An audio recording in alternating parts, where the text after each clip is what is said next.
Welcome back to The Joy of Vinyl. I'm Rick Coste. Did you happen to see the warp in the record I just showed? If you couldn't, it would be much easier, of course, to see if I was playing because the tone arm would be doing one of these. But let me tell you about the history of the warp in that record. Well, you know what? I can't. I have no idea. And I can't because it's a mystery. And that mystery is the topic of today's show. The record I showed you at the top of the show is it's a copy of Bob Seger's Distance that I bought recently from a seller who has an entire warehouse of records up in Maine. A good many of these records are decades old and sealed. And being that they are sealed and have never been opened, they can be sold as originals in mint condition. Being granted the title of an OG mint record often comes with a pretty hefty price, depending on the rarity of the record. And if it's rare, that price can be upwards of $100 or even more. But fortunately for me, that Bob Seger record only set me back maybe $30, if I remember. $30 for what was listed as a mint original pressing that had never seen the light of day seemed like a great deal, at least for me. That record filled a gap in my Bob Seger collection. It sat between Against the Wind and Like a Rock. When it came out 40 plus years ago, I never bought it. And yes, I was buying records in 1983, 1982.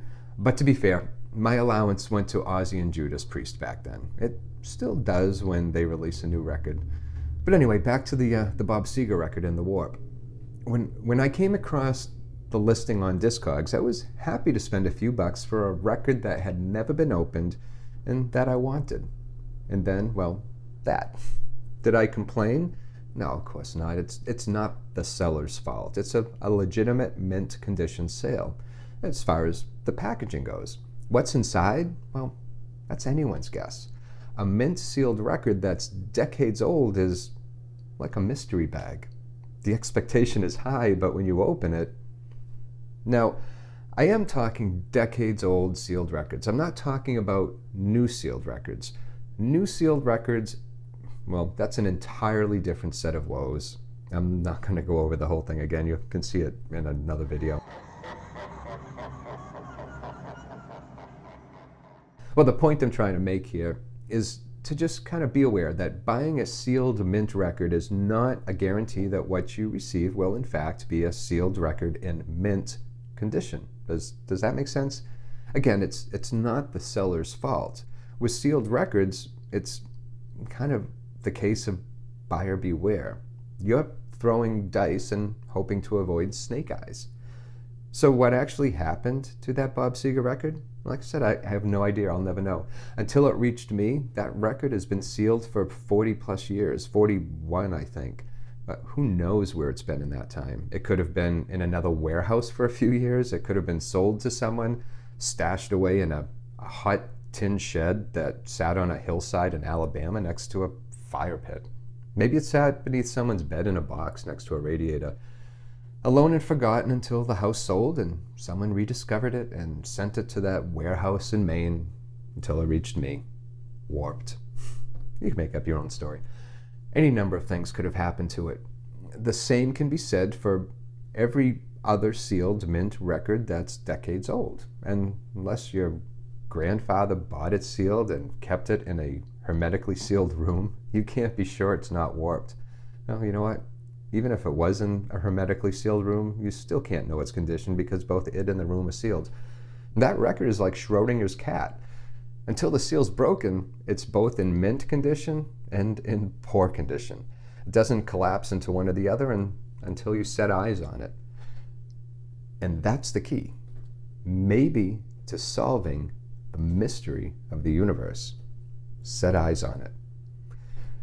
Well, not really. But does breaking the seal ruin that much sought mint status?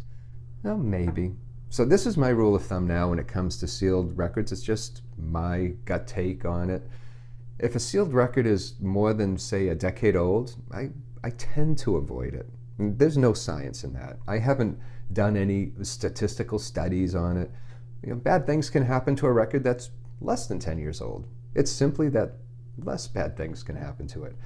Something that's over 10 years, I like to think that someone has set eyes on it before selling it and grading it. I'm not going to squabble over whether they can justifiably call it mint or not after it's been opened, but at least the odds are in my favor at that point, and well, I could avoid snake eyes.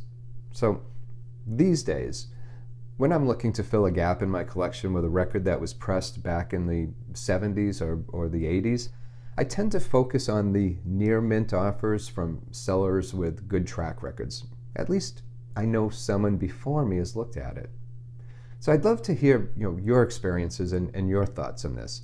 I try to put out a new episode every week, and well, I try. So if you enjoyed the show, click subscribe, and thank you for watching as always. And until next time, please take care of yourself and enjoy your records.